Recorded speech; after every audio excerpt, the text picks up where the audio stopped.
안녕하세요. 안녕하세요. TV 배우 구독자 여러분 반갑습니다. 자, 오늘은 광복절 특집으로 좀 특이한 소재를 잡아봤습니다. 늘 이 콘텐츠에 대해서 연구를 하고 또 어떻게 해요? 여러분과 좋은 이야기를 나눌까 하다가 광복절이 내일 모레인데요. 1945년 8월 15일 광복절날 무슨 일이 있었으며 이 땅의 거대한 변화의 모습은 어떠했는가, 그거를 지금 여러분과 함께 이야기해 보고자 합니다. 그 이야기 하기 전에 지금 우리에 처해져 있는 상황이 있잖아요. 남북 분단. 어느 날 남북 분단이 딱 해결이 되어 가지고 통일이 되는 그 아침이 왔다. 자, 우리 상상해 봅시다. 거대한 역사의 현장, 천지가 개벽할 정도의 기쁨이 넘치는 그날, 사실은 1945년 8월 15일이 그런 날의 하루였습니다. 이 일제강압기 36년이라고 그러는데요, 정확히 따지면 35년이랍니다. 35년 동안에 일본 놈들이 이 땅을 지배하면서 게다짝을 끌고 또 쪽발이 천지가 됐었고, 또 사방팔방 우리 조선인을 징발하여 동남아까지 끌고 가가지고 침략의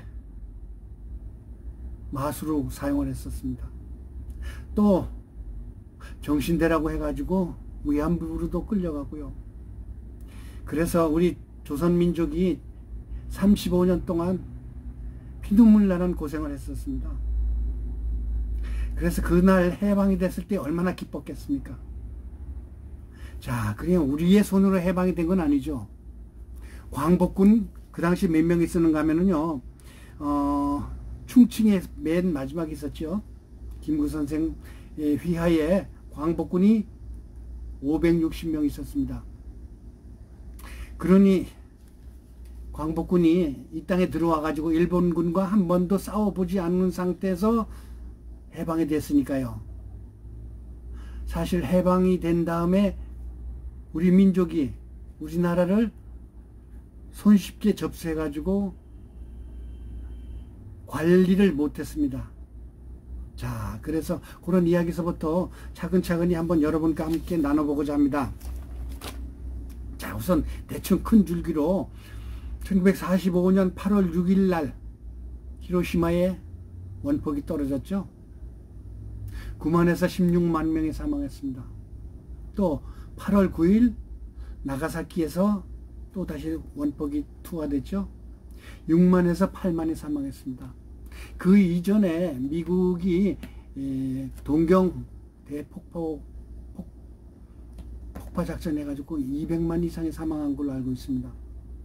그래가지고 기어이 그 폭탄이 떨어진 6일 뒤에 히로히토 일왕이 종전선언을 하는 방송을 했습니다. 8월 15일 날 12시에. 지금 좀 있으면 이미지를 보여드리겠지만, 그 이미지를 보면은 막 울고 있는 그 일본인들이 나옵니다. 하늘과 같이 믿었던 일천황, 무슨 천황이야, 걔들이 그냥 왕이지. 하늘이 준 왕, 그런 이 터무니없는 걸 믿고서 전쟁을 해고 또 동남아에 가가지고 수백만 명을 죽이고 그런 살벌한 전쟁을 했으니 그 일황에 대해서는 그 유지를 시키지 않았으면 됐을 텐데, 미국인들은 가끔 보면은 너무 너그럽고 너무 신사적이고 너무 참 용서를 잘해주는 민족 같대요, 미국 사람들이. 그런데 자, 45년 8월 15일 날 히로히토가 그 항복 선언을 했잖아요. 근데 사실은 거기에 보면은요, 정확하게 설명을 하는데 항복이라는 말이 안 나온답니다. 종전이라는 말뿐이래요. 그러니까 일본 놈들이 얼마나 참 잔꾀에 능한지 알 수가 있겠죠. 그 다음에 1945년 9월 1일 도쿄만에 정박해 있던 미주리함, 미국 미주리함에서 함상에서 항복 문서 조의식이 있었습니다. 일본 외상 시게미스 마오루와 2명의 보좌관 및 군 통수권자가 나타나서 그 배에서 미군들이 보는 지휘관들이 보는 앞에서 항복 문서를 서명했습니다. 그 사진도 지금 이미지 보여드릴게요. 그리고서 8월 15일 날 그 방송을 듣고 곧바로 우리나라는 뭐 난리가 났죠. 처음엔 무슨 뜻인지 몰랐다가 좀 그래도 좀 유식한 일본 말을 알아듣는 또 괜찮은 사람들이 소식을 전해가지고 서울 시내가 막 그냥 난리 부르스가 났죠. 그 가장 큰 이 집합소가 서울역 앞이었습니다. 서울역 앞에는 그 미군들이 금방 진주해 온다고 그래가지고 수백만 명이 몰려들었어요. 여기도 사진도 또 보여드릴게요. 그러나 그 미군들은 그날 오지 않고 훗날 9월 달에 왔습니다. 1945년 9월 달에. 그 다음에 한국에는 조선총독부가 있었죠. 자, 그때 8월 22일 날, 8월 15일 날 항복을 선언했지만 우리 조선총독부에서는 미군들이 하지 중장이 우리나라에 도착한 게 8월 22일이었습니다. 8월 22일 이 조선총독부 건물, 그러니까 우리가 중앙청이라고 사용했던 건물 있잖아요. 경복궁에 김영삼 대통령이 폭파한 그 건물, 그게 일자였습니다. 일자, 일본으로 일자, 날일자가 아니라 일본 하는 날일자 맞습니다. 그거 거기에서 일본 총독 아베 노부유키, 얘들은 이제 이름 말하기가 어려워. 아베 노부유키 조선총독이었습니다. 하와 주한 미군 사령관 존 하지 중장이 항복 문서에 서명을 했습니다. 그러니까 8월 22일 그러는데 그 일주일 동안 8월 15일서부터 일주일 동안 참 우리나라가 해방이 됐으니까 우리 조선인들이 얼마나 기뻤겠습니까? 그런데 여기서 이제 그 조선인들의 이제 내심이 나타나는 거죠. 일본인들에게 짓눌려 살다가 어느 날 해방이 됐다니까 우리 손으로는 아니지만 그러니까 얼마나 기뻤겠어요. 그래서 그날서부터 딱 일주일 동안 우리 삼천리 금수강산에 무슨 일이 있었는가 하면은 일본인을 폭행하고 살해한 게 260여 건이었습니다. 일주일 동안. 그 다음에 행정기관을 습격한 게 913건. 공식적으로 일주일 동안 있었던 사건입니다. 그러니까 일본인들이 미군이 들어오기 전에까지 한국에 의해서, 조선인에 의해서 저들이 해방이 된 게 아니고 종전이 된 게 아니고 미군들에 의해서 종전이 됐으니까 아직도 목에 힘을 주고 있었어요. 그 당시까지 일본 놈들이. 그래서 그때까지도 일본인들이 경찰력을 동원해 가지고 관할하고 있었고요. 그 다음에 삼천리 금수강산에서는 일본 군대가 얼마나 있었겠습니까? 굉장히 많이 있었습니다. 어떤 기록에는 30만 명이 있었고요. 또 정확한 기록이라고 하는데 230만 명이 일본 군들이 한국에 주둔하고 있었어요. 제주도에서부터 저 함경북도 끝에까지. 물론 만주나 뭐 저기 중국의 남진까지 쳐들어가서 중국에도 많이 있었지만 우리 조선에 23만 명이 정확할 것 같아요. 30만 명이라고 그러곤 하는데, 그런데 우리 광복군이 불과 560명 가지고서 그 30만 명을 상대할 수 있었겠습니까? 어쨌든 광복회에서 뭐 그냥 그 국가에 헌신했다고 해가지고 연금을 받고 아주 그런 분도 많은데, 그거 따진다면 정확하게 광복군에 의해서 독립이 된 건 아니에요. 그걸 아시고서, 그러니까 해방이 되자마자 온순했던 조선인들이 무기와 돌과 창을 들고서 일본인들을 마구 습격을 한 거예요. 그런데 일본인 민간인들은 얼마나 있었겠습니까?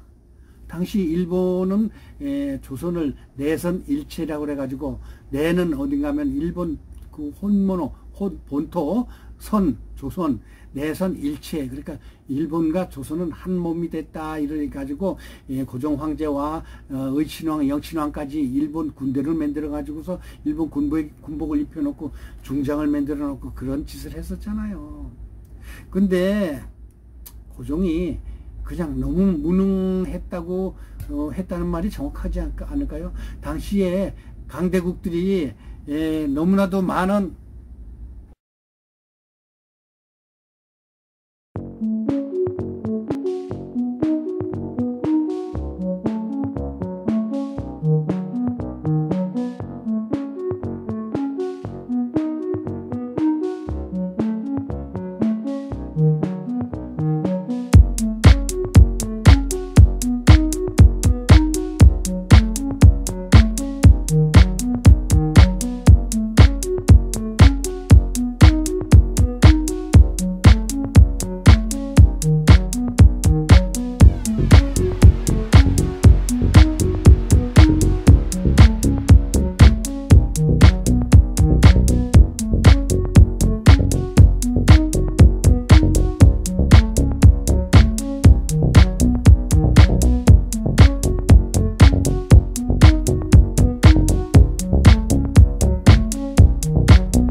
해방 당시에 일본인들이 한국에 가가지고 황금의 땅이라고 그래가지고 사업도 하고 뭐 장사도 하고 또 뭐 본정통 이래가지고 일본인 거리도 만들고 일본인 집도 만들고 35년 동안 조선 땅에서 지배를 했으니까 얼마나 많은 일본인들이 와 있었겠습니까?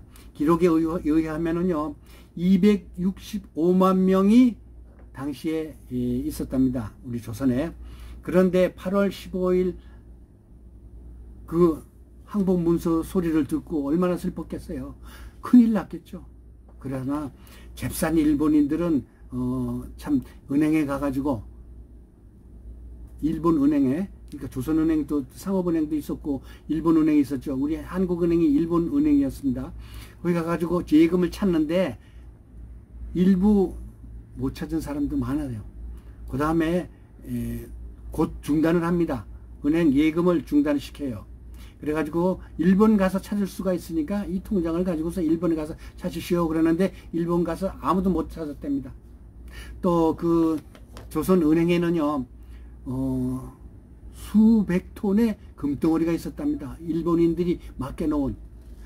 근데 그것도 일본인들이 가져가지는 못했대요. 근데 그게 어떻게 됐는가는 정확한 기록은 제가 찾아볼 수 없고요. 어쨌든 일본들이 맡겨놓은 보물까지도 그 당시 우리나라에 꽤 많았었는데 한국에는 265만 명의 일본인들이 있었답니다. 근데 그 중에서 한꺼번에 일본을 가려니까 일본 측에서 배를 구해주지도 못하고 또 밀항을 해가지고 가는 사람도 있긴 있었고 또 일본에서 해방이 되니까 조선인들이 또 귀국하는 사람도 많고 이래가지고 부산항하고 요코하마항에서 막 바글바글 와글와글 난리 부르스를 쳤어요. 그 다음에 265만 명 중에 133만 명, 그러니까 거의 반이 일본으로 돌아가질 못했습니다. 그러나 그들은 한국인 행세를 하면서, 조선인 행세를 하면서 그냥 눌러 앉은 거예요. 한마디로 말해서. 그래서 지금 이 동남아 사람들이 여기 와가지고 결혼을 많이 하고, 외지인들이 한국에서 사는 사람이 많지만, 그 당시 일본인들이 얼굴도 똑같고 피부도 똑같고 말도 쉽게 조선어를 배워가지고 눌러앉은 사람이 무려 133만 명이랍니다. 지금 우리들 속에 그 사람들이 섞여 있어요. 근데 이제 조선인들과 결혼한 남자도 있었고 여자도 있었고, 또 그 다음에 일본에 가봤자 별 볼일 없는 그런 그 막노동자들이나 아니면 좀 하층 계열의 그 사회 생활을 하던 사람들이, 일본인들이 많이 눌러 앉았답니다. 또 갑자기 해방이 되니까 일본인 어떤 초등학교 교장 선생님은 일본으로 돌아가지도 못하고, 또 교장도 쫓겨났을 거 아니겠습니까? 그래서 목욕탕에 물 데우고 청소하고 그런 걸로 취직이 됐었답니다. 학교 교장이. 그러니까 일본인들은 하루아침에 여기서 찬밥 신세에다가 아까 말씀드렸듯이 일주일 동안 수백 건의 습격 사건까지 당하는 일이 있었죠. 근데 그 중에는 야근 사람들은 자기가 살던 집을 적산가옥이라고 그러죠. 일본인들이 살다가 한국인들에게 물려준 적산가옥, 그 일본식 건물이에요. 그거를 팔고 가는 사람이 있었는가 하면은 자기 집에 있었던 식모나 아니면 일꾼들에게 그냥 묵상으로 물려주고 가는 일본인들 많았습니다. 재수 좋은 사람들은 땅까지 물려받은 사람들도 많았고요. 땅을 제대로 팔지도 못하고 그냥 쫓겨났죠, 한마디로 말해서. 그래서 재산이 갑자기 불어난 이 하인들도 있었고, 그 다음에 어느 날 느닷없이 부자가 된, 갑부가 된 우리 그 조선인들도 있었는데, 특히 그 중에는 친일파 있잖아요. 이완용이라든가 그딴 것들, 그런 사람들이 수많은 재산을 탈취해 가지고 아직까지도 소유하고 있어 가지고 정부에서 그냥 국유화를 시키는 그런 작업을 하고 있잖아요. 자, 그런데 문제는 23만 명 내지 30만 명의 일본인 군인들 이야기입니다. 자, 또 얘기할게요. 자, 해방 당시 우리 광복군은 군대 숫자는 정확하게 따져서 560명밖에 없었습니다. 그런데 일본 군인이, 중무장한 군인이 23만 명 내지 30만 명이 이 땅에 주둔하고 있었어요. 제주도나 아니면 그 주요 요소요소에 일본인들이 만들어 놓은 참호나 또 굴 같은 게 엄청 많았습니다. 최근에도 발견된 여의도에 또 있었고요. 광화문에서도 일본인들이 파놓은 참호가 발견되기도 했었잖아요. 그렇듯이 일본인들은 미군들이 일본 본토를 침략해 오면은, 조선까지 침략해 오면은 무찌르기 위해서 온갖 준비를 하고 있었습니다. 근데 탱크도 있었고요. 중무장한 참 그 대포나 그런 것도 엄청 많았습니다. 그런데 해방이 됐다고 해서 호락호락 넘어갈 일본 놈들이 아니죠. 그래서 한국인들이, 조선인들이 접수를 못 하잖아요. 무기도 없는데 우리가 어떻게 접수를 하겠습니까? 일본 군, 참 대단하던, 호령하던, 아시아를 호령하던 일본 군들을. 그래서 미군이 들어와 가지고 드디어 미군들이 그 일본 군의 그 무장을 해제를 시켰습니다. 자, 1945년 8월 15일 날 해방이 되자마자, 근데 해방이 되기도 전에 1945년 8월 11일 날 소련군은 북한으로 쳐들어왔어요.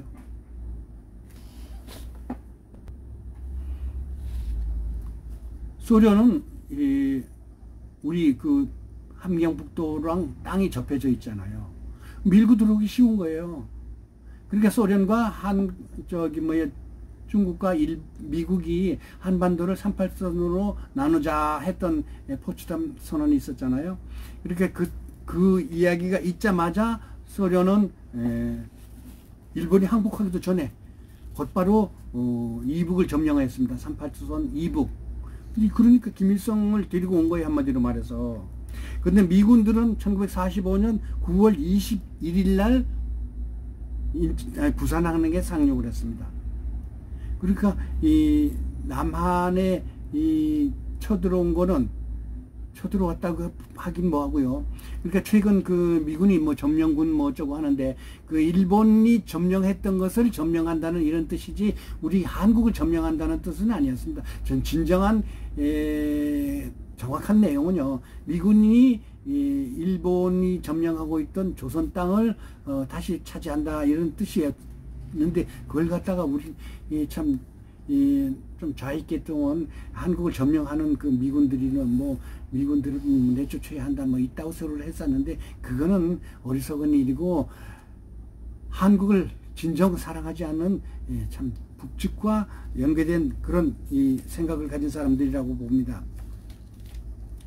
자, 그래서 이 미군이 와가지고 일본인들을 무장 해제시켰습니다. 그 다음에 한국이 아직까지 정부를 맡길 주요 인사가 없잖아요. 그래서 미국에서 활동하던 이승만 박사가 곧 들어옵니다. 미군 비행기를 타고. 근데 임시정부 이 김구 선생이 주도하고 있던 임시정부는요 금방 못 와요. 그것도 물론 고 이듬해에 그 미군 비행기를 타고 귀국을 하긴 하지만, 그래서 그때서부터 이제 좌우 신탁통치 반대, 신탁통치 찬성 뭐 이래가지고 난리 부르스를 치고 있는데, 요는 제가 이야기하고 싶은 것은 일본이 패망하면서 있었던 우리 그 나라에서 철수하면서 있었던 이야기 간단하게 아주 겉핥기식으로 이야기했는데, 이런 이야기도 아마 신기할 겁니다. 여러분 그동안 뭐 해방이 있었네 뭐 이런 얘기 듣긴 들었지만 한국에 주둔했던 일본군이 몇만 명이었으며 또 일본인군과 함께 한국에서 살았던 사람이 얼마나 됐었던가, 그거에 대해서 아마 오늘 처음 들었을 사람들이 많을 것 같습니다. 그래서 이 어려운 시기에 대한민국이 이제 선진국이라는 정식 호칭을 유엔에서 받을 정도로 우리가 참 대단한 나라가 됐지 않았습니까? 다시는 참 그런 끔찍한 일이 없어야 되는데, 제가 서두에서 말씀드렸듯이 어느 날 남북 통일이 되어 가지고 1945년 8월 15일 같이 해방의 기쁨의 날, 찬란한 그날이 왔으면 싶습니다. 여러분 들어주셔서 감사하고요. 구독 좀 눌러주세요. 자, 주마간산격으로다가 1945년 8월 15일에 있었던 이 땅의 사건들을 이야기해 봤습니다. 자세하게 설명하려면요 사흘 밤낮을 이야기해도 다 못합니다. 그런데 이제 이렇게라도 이야기하면 아 그때 그랬구나 하고 우리 한국 근대사를 몰랐던 걸 알았을 것으로 사료됩니다. 여러분 들어주셔서 감사합니다.